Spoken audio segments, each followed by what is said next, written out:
अस्सलाम वालेकुम मेरे स्टूडेंट्स, जैसा कि आप जानते हैं कि हमने अपना 20 day basic English challenge course शुरू किया हुआ है और उसमें आज हम करेंगे द यूज ऑफ इट। तो सबसे पहली बात आपने ये याद रखनी है कि ये लफ्ज़ यहाँ पे एज ए नाउन यूज़ हो रहा है। जब ये लफ्ज़ एज ए नाउन यूज़ हो तो फिर हम इसको यूज़ बोलते हैं, लेकिन जब ये word as a verb use हो तो फिर हम इसको यूज बोलते हैं, यानी एज वर्ब इस्तेमाल हो तो फिर हम इसको यूज बोलते हैं, जैसे आई यूज पेन। लेकिन यहाँ पे ये लफ्ज जो है एज ए नाउन है तो इसको बोलेंगे the use of it, it का इस्तेमाल। तो देखें जी, इट का पहला इस्तेमाल क्या है? इट का इस्तेमाल किसी शख्स की अहमियत को जाहिर करने के लिए होता है। एक बात आपने जहन में रखनी है कि इट का इस्तेमाल जो है वो अशखास के लिए यानी नहीं होता, इसका इस्तेमाल चीज़ों के लिए होता है और मोस्टली ये प्रोनाउन के तौर पे यूज़ होता है, लेकिन इसकी वीडियो एक सेपरेट वीडियो इसके लिए बनाएंगे। तो अब आप इसमें देखें कि जब सेंटेंस के आखिर में है आ रहा है और उस सेंटेंस में किसी शख्स की अहमियत पे जोर दिया गया, जैसे यही वो तालिब इल्म है जो अपना सबक याद करता है, तो हम शुरू में लगाएंगे इट। तो अब उसके बाद आप देखें कि एंड पे अगर सेंटेंस के है तो फिर हम लगा देंगे इज, इट इज। तो फिर उसके बाद जिस शख्स का जिक्र किया गया है student, it is the student, जब वाहिद हो तो फिर उसके साथ दी लगता है। इट इज दी स्टूडेंट जो अपना सबक याद करता है। हु, ये प्रेजेंट डेफिनेट टेंस है तो इसके लिए हम लर्न्स, याद करता है लर्न्स, हिज लेसन,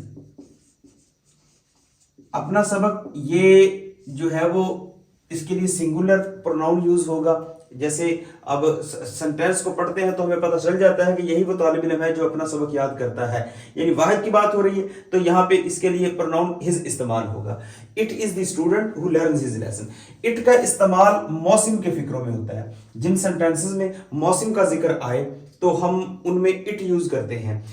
इट का इस्तेमाल मौसम के फिक्रों में होता है। ये इसका यूज नंबर 2 है कि जब किसी सेंटेंस में मौसम का जिक्र हो तो फिर हम उसमें उसका जो सब्जेक्ट है वो इट लगाते हैं अपने पास से, उसमें सब्जेक्ट कोई नहीं होता। जैसे आज सख्त गर्मी है, इसमें कोई जो है हमें बाहर अगर देखें तो कोई सब्जेक्ट यानी कि कोई फाइल नजर नहीं आ रहा, तो शुरू में हम लगाएंगे इट। आज सख्त गर्मी है, इट।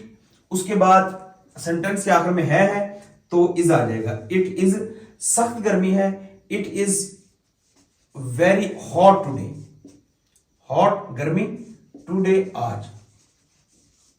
ये मौसम के जो सेंटेंस होंगे, जैसे रात हो गई है, इट इज नाइट, दोपहर हो गई है, इट इज नून, बारिश हो रही है, इट इज ड्रिजलिंग। इस तरह के सेंटेंस में इट यूज होता है।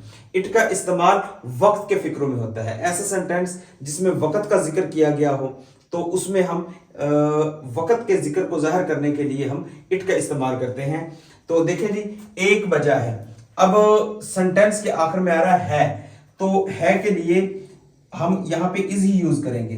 तो इट हम लगाएंगे शुरू में और उसके साथ इज आ जाएगा।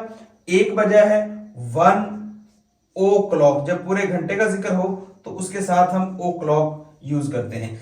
इट इज 1 o'clock, 1 बजा है। तो ये था इट का इस्तेमाल। तो मैंने आपको जो समझाने की कोशिश की। अगर आपको इसमें कोई प्रॉब्लम हो तो आप कमेंट सेक्शन में पूछ सकते हैं, और अगर आपने देयर का इस्तेमाल और या टेंसेस वगैरह में आपको कोई परेशानी है तो आप मेरी दूसरी वीडियोस को देख सकते हैं। अल्लाह हाफिज।